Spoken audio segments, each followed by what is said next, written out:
Good morning, children. So the other day we completed kinetic energy, potential energy concepts. Now we have the last concept, that is, for a freely falling body, the sum of kinetic energy and potential energy remains constant. So to prove this concept, here we are going for a theoretical verification. So what comes under theoretical verification?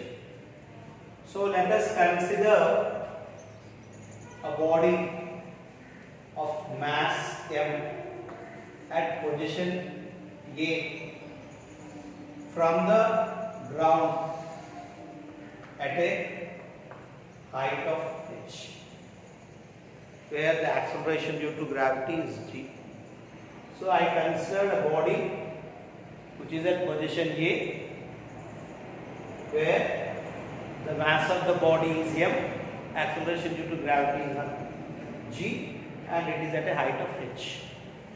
Now if I release this body, so it will be falling freely under the gravity. So for that body, kinetic energy, potential energy is going to be constant. That is our verification. We are going to verify. Now, if the body is released, no doubt it will be falling to the ground in the position C because of the acceleration produced due to gravity. But what we are going to do here is, after falling to a certain height, say it is reached to a height here, for example, the same body whose mass is m, reached to position B, will it stop?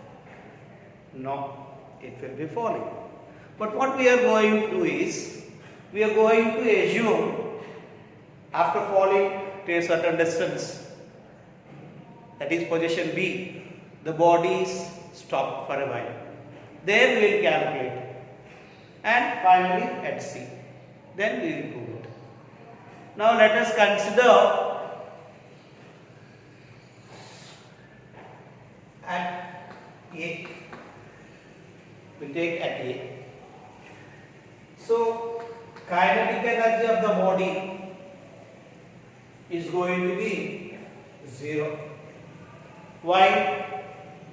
Since at position A, body is at the rest. At position A, before you release, the body is at rest, hence kinetic energy is 0. Because we learned kinetic energy posed by a body by virtue of its motion. Since it is at rest, the kinetic energy of the body at position A is 0, as it is at rest. Now going for the potential energy U. Potential energy is equal to, the other day we calculated mass of the body, acceleration due to gravity, and its height mgh. So mass of the body is m, here the acceleration under gravity g, and position A is existing at a height of h. So its potential energy is mgh. Then k plus u, that is the sum of kinetic energy plus potential energy. Kinetic energy is 0, potential energy is mgh, so therefore mgh. So the sum of kinetic energy and potential energy at position A is mgh. Is it clear? Now, as you know, if I release the body, no doubt it will be falling to the ground. But what we are doing is, now for our derivation sake, as I release after reaching to a distance, covering to a distance, we are assuming it is stopped. You know that it will not stop. Yet we are assuming, say, it is stopped. So in that case, let us assume the body, when it is released from position A, after covering a distance of say x, it reached to position B. So there at position B, what will be its kinetic energy and what will be its potential energy, we are going to verify. So let at position B, let velocity attained by the body in reaching to the position B by covering a distance of x as v1. So as you release, which is initially at rest, covered a distance of x. In covering the distance x, let the velocity attained be v1. Then the initial velocity u is 0 before it reaches to here. Displacement, it covered a distance of x. Displacement is x. And acceleration is due to gravity. Is it clear? Then from the equation v square is equal to u square plus 2as, we learn in equations of motion. Substituting these values, as we are substituting, v square is v1 square, u square is 0 square plus 2, a is due to gravity and s is x. Is it clear? I substituted the values. Then that is v1 square is equal to 2gx. That is the velocity when it reaches to position B. Therefore, kinetic energy is equal to half mv square. In that half mv square, half m in place of v, we are writing v1 square. That is equal to half m into v1 square. We got here as 2gx. Then 2 gets cancelled. That is equal to mgx. So the kinetic energy is mgx. Now what about its potential energy?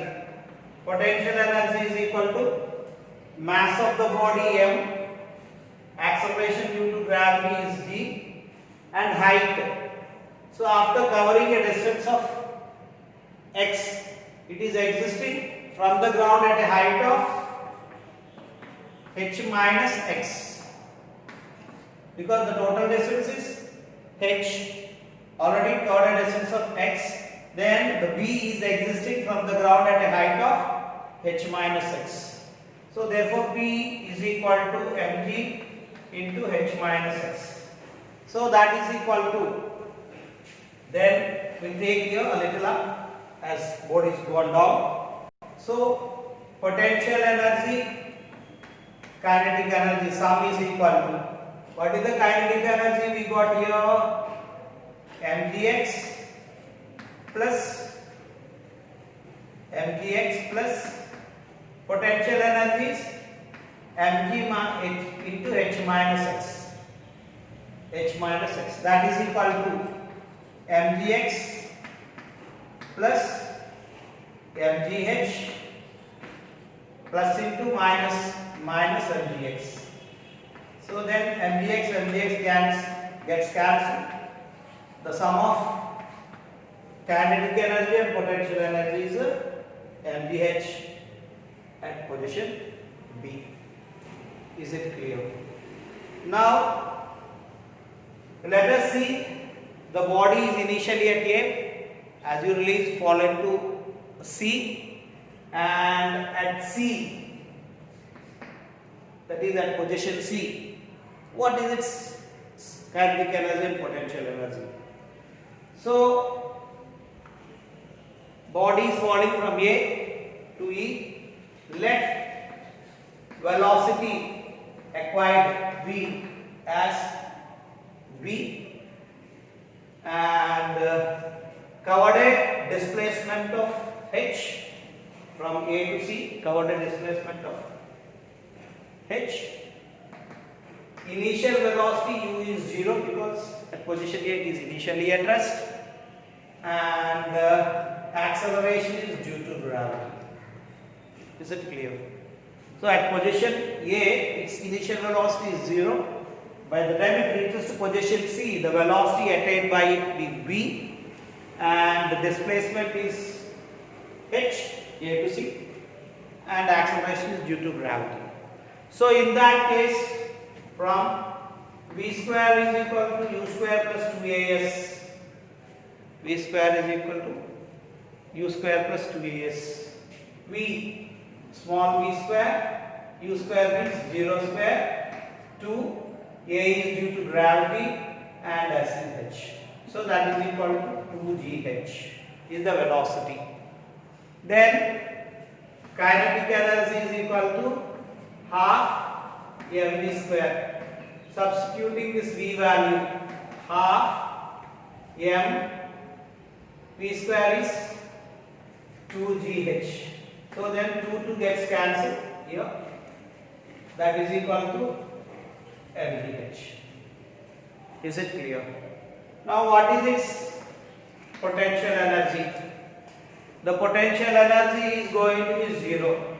Why it is 0 at C? Because C is at ground level. So from the ground, the height is 0. So since at the ground, is it at the ground? So then at C it's 0. So therefore kinetic energy plus potential energy is equal to, the kinetic energy you calculated as mgh, and the potential energy you calculated as 0. So that is equal to mgh. So the sum of kinetic energy and potential energy is termed as mgh. In that case, at position A, the kinetic energy, potential energy sum is mgh.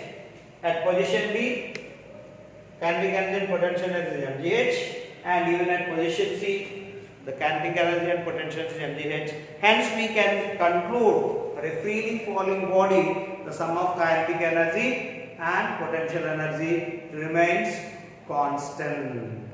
Is it clear? So, I will give you a recap once again. It's been a theoretical derivation. Let us see.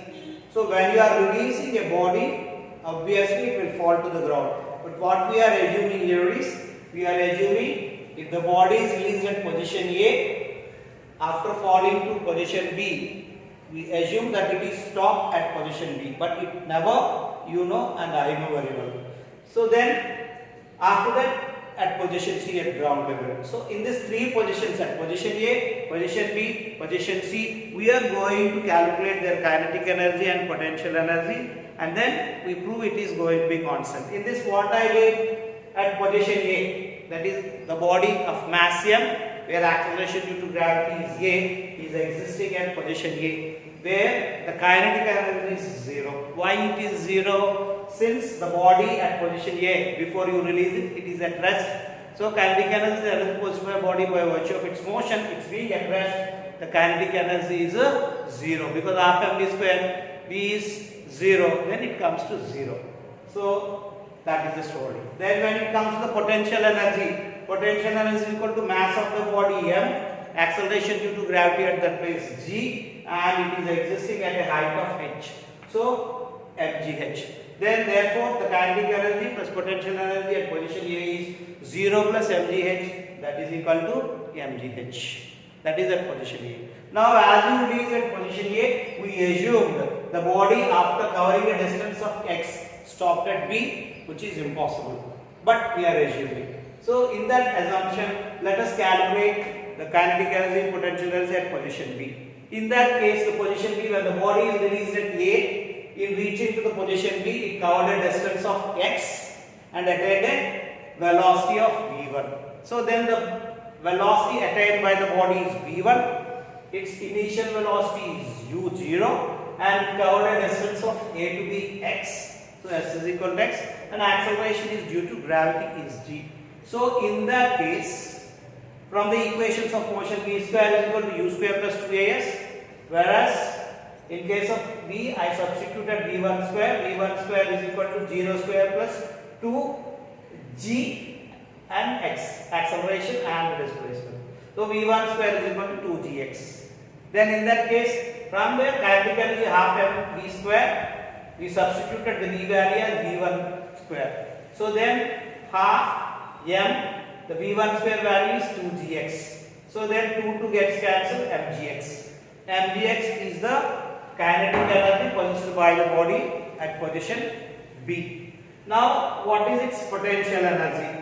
Potential energy is equal to mgh, where m is the mass of the body, g is acceleration due to gravity, but the height from the ground, if you take the position B, is existing at height of h minus x, because the total height is h and it covered a distance of x halfway, then h minus x. So height is h minus x. In that case, the sum of kinetic energy plus potential is equal to mgx is the kinetic energy, potential energy is mg into h minus x. So that is equal to mgx plus mgh plus into minus mgx.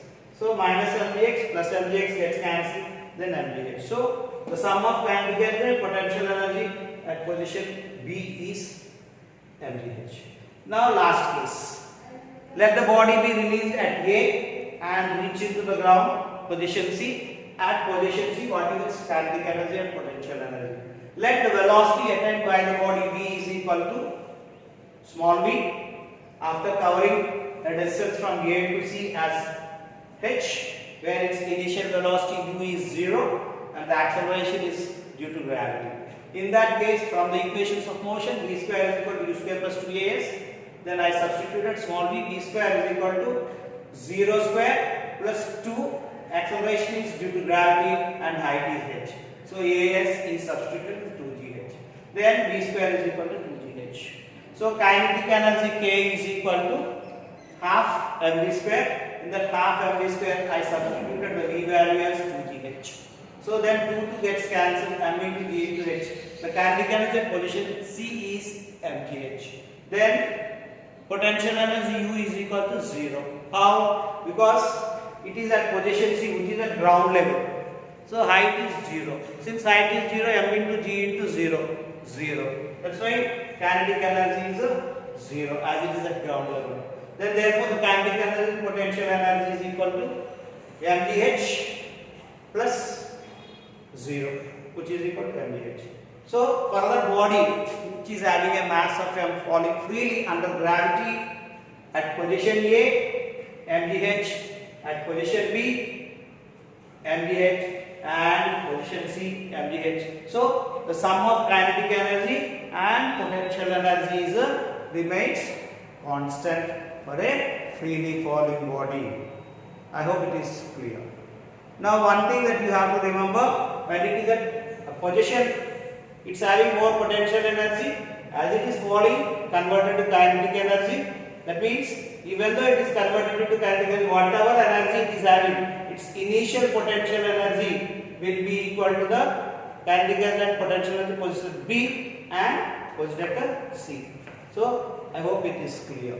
So that is what we can say, for a freely falling body, the sum of kinetic energy and potential energy remains constant. I hope you are clear. Now we are going to discuss this concept for a oscillating pendulum in the next chance. Okay, thank you.